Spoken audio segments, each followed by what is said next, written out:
क्या आपने कभी सोचा है कि भारत और फ्रांस के रिश्तों का इतिहास जितना मजबूत है, उतनी ही तेजी से ये दो देश आज रक्षा के क्षेत्र में एक नई साझेदारी की ओर बढ़ रहे हैं। जहां एक ओर भारत अपने सुरक्षा ढांचे को आधुनिक बनाने के लिए फ्रांसीसी हथियारों की ओर रुख कर रहा है, वहीं दूसरी ओर फ्रांस भारत को उन्नत रक्षा तकनीक साझा करने के लिए तैयार है। लेकिन सवाल यह है, आखिर कैसे फ्रांस भारत का सबसे बड़ा एक्सपोर्टर बन रहा है और इस बढ़ती साझेदारी के पीछे कौन से राज हैं? क्योंकि देखा जाए तो रूस भारत के बड़े एक्सपोर्टर में से एक माना जाता है। ऐसे में फ्रांस का सबसे बड़ा डिफेंस साझेदार होना क्या भारत के लिए जरूरी है? और किस तरह फ्रांस की तकनीक भारत आ रही है? लेकिन हाल ही में भारतीय अंतरिक्ष एजेंसी ने एक ऐसा रिकॉर्ड बना लिया है जो पहले कभी नहीं हुआ। पूरी डेवलपमेंट क्या है, आइए समझते हैं आज की इस इंटरेस्टिंग वीडियो में। लेकिन आगे बढ़ने से पहले रक्षा क्षेत्र में बढ़ते भारत के लिए कमेंट में जय हिंद जरूर लिखें। दरअसल भारत और फ्रांस के बीच बढ़ते रक्षा संबंधों की कहानी सिर्फ संयोग नहीं, बल्कि एक रणनीतिक समझौते की मिसाल है, जहां दोनों देशों ने हाल ही में कुछ ऐतिहासिक रक्षा समझौतों पर दस्तखत किए हैं, जिनका असर भारत की सैन्य शक्ति पर गहरे असर डाल रहा है। और आपको यह जानकर हैरानी होगी कि यह केवल लड़ाकू विमानों तक सीमित नहीं है, बल्कि भारत की सैन्य ताकत अब पनडुब्बियों और मिसाइलों से भी लैस हो चुकी है। लेकिन क्या यह सिर्फ हथियारों की खरीदारी का मामला है, या इस साझेदारी के पीछे कुछ और गहरे इरादे हैं? तो आपको बता दें, भारत और फ्रांस के बीच बढ़ता स्ट्रैटेजिक अलायंस दोनों देशों की सेनाओं के बीच साझा युद्धाभ्यास और निरंतर सैन्य सहयोग से बढ़ रहा है। और देखा जाए तो फ्रांस और भारत के रिश्ते एक ऐसी कहानी है जो अक्सर नजरअंदाज कर दी जाती है, लेकिन इनके बीच का इतिहास उतना ही दिलचस्प है। क्योंकि शीत युद्ध से पहले भी जब दुनिया दो ध्रुवों में बंटी थी, तब भारत और फ्रांस एक अनदेखा लेकिन मजबूत मित्रता निभा रहे थे। लेकिन शीत युद्ध के बाद यह संबंध एक नई दिशा में मुड़े, जब 1982 से 83 में भारत ने फ्रांस से राफेल लड़ाकू विमान खरीदने से पहले मिराज 2000 को खरीदा था, एक ऐसा विमान जो अपने समय में सबसे आधुनिक और खतरनाक माना जाता था। और यह डील उस समय हुई थी जब रूस और अमेरिका के बीच शीत युद्ध अपने चरम पर था। और 1989 में माल्टा शिखर सम्मेलन के बाद शीत युद्ध का अंत हो रहा था। और देखा जाए तो भारत ने फ्रांस की डसॉल्ट एविएशन से 58,891 करोड़ की लागत पर 36 राफेल लड़ाकू विमानों की खरीद का ऐतिहासिक सौदा किया था, जो सिर्फ शुरुआत है। इसके बाद भारत ने मेक इन इंडिया पहल के तहत स्कॉर्पियन क्लास की 6 डीजल इलेक्ट्रिक पनडुब्बियां भी निर्मित की हैं, जो भारतीय नौसेना की ताकत में इजाफा कर रही हैं। और अब एक और महत्वपूर्ण कदम उठाया जा रहा है, जहां भारत जल्द ही अपनी नौसेना के लिए राफेल एम लड़ाकू विमानों की खरीद करने जा रहा है, जो देश के 2 एयरक्राफ्ट कैरियर आईएनएस विक्रमादित्य और आईएनएस विक्रांत से ऑपरेट होंगे। साथ ही भारत ने इन विमानों के लिए अत्याधुनिक मिसाइलें जैसे कि माइका और हैमर भी खरीदी हैं। लेकिन गौर करने वाली बात यह है कि जब भारत ने 1998 में पोखरण दवाई परमाणु परीक्षण किए, तो दुनिया भर में हलचल मच गई। लेकिन फ्रांस ऐसा देश था जिसने न सिर्फ चुप्पी साधी, बल्कि भारत का साथ भी दिया।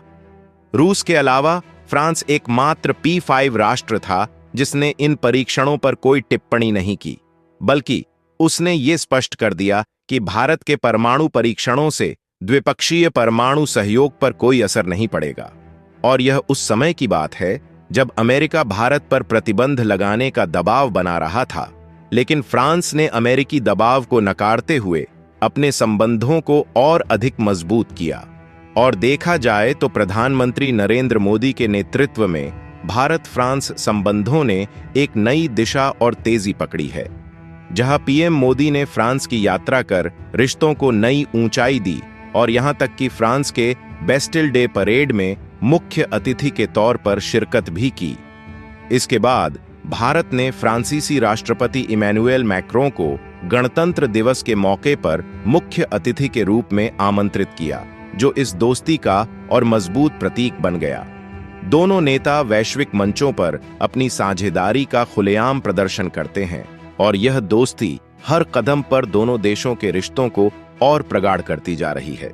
और देखा जाए तो जब दुनिया के बड़े देश भारत पर दबाव बना रहे थे, तब फ्रांस ने रूस से सस्ता तेल न खरीदने के लिए भी नई दिल्ली पर कोई दबाव नहीं डाला। जहां अमेरिका भारत पर हर तरीके से अपनी इच्छा थोपने की कोशिश कर रहा था, वहीं फ्रांस ने भारत के फैसले का सम्मान किया। अमेरिका ने भारत को रोकने के लिए अपनी पूरी ताकत झोंक दी, लेकिन भारत के मजबूत इरादों के आगे अमेरिका को आखिरकार अपनी रणनीति बदलनी पड़ी। पहले ट्रंप प्रशासन और फिर बाइडेन प्रशासन दोनों को रूस को लेकर भारत पर दबाव डालने की कोशिशों में हार का सामना करना पड़ा, क्योंकि भारत और फ्रांस के संबंध केवल राजनीति और व्यापार तक सीमित नहीं हैं, बल्कि इंडो पैसिफिक क्षेत्र में भी दोनों देशों की साझेदारी मजबूत होती जा रही है। फ्रांसीसी रियूनियन द्वीप, जो भारत के पास दक्षिणी हिंद महासागर के मुहाने पर स्थित है, इस रिश्ते का अहम केंद्र बन चुका है। यहाँ फ्रांस ने अपने सैनिकों और हथियारों को तैनात कर रखा है और फ्रांसीसी नौसेना, वायुसेना और थल सेना लगातार भारत के साथ युद्धाभ्यास करती रहती हैं।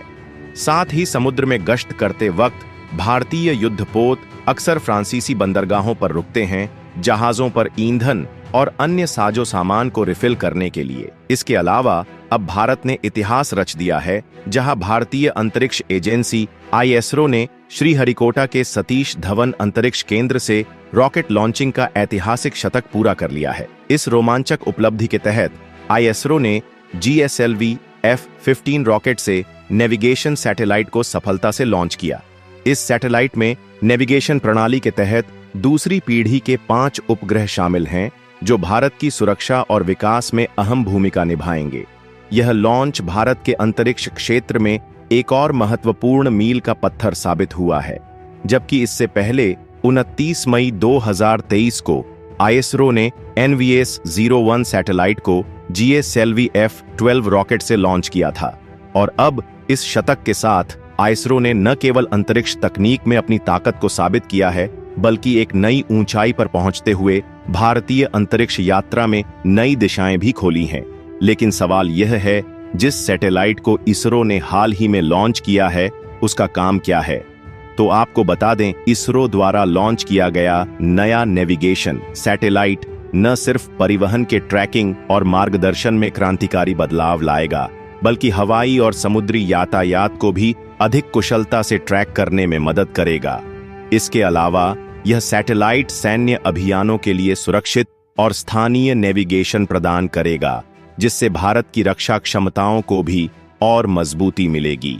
यह सैटेलाइट भारतीय उपमहाद्वीप से लेकर लगभग 1500 किलोमीटर दूर तक के क्षेत्र में उपयोगकर्ताओं को सटीक स्थिति, गति और समय की जानकारी उपलब्ध कराएगा।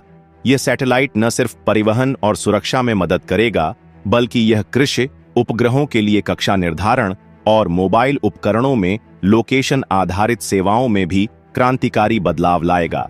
इसके अलावा आपातकालीन सेवाओं में तत्काल मदद पहुंचाने की क्षमता भी होगी, जो जीवन और संपत्ति की सुरक्षा को सुनिश्चित करेगी। ISRO की यह उपलब्धि न केवल हमारे देश की तकनीकी ताकत को साबित करती है, बल्कि एक मजबूत, सुरक्षित और समृद्ध भविष्य की दिशा में कदम बढ़ाने का संकेत भी देती है। तो ISRO द्वारा इस ऐतिहासिक लॉन्च के लिए वीडियो को लाइक करके अपने सभी दोस्तों के साथ ज्यादा से ज्यादा शेयर करें, जिससे सभी लोगों तक यह महत्वपूर्ण जानकारी मिल सके और हम सभी भारतीय गर्व महसूस करें। जय हिंद, जय भारत।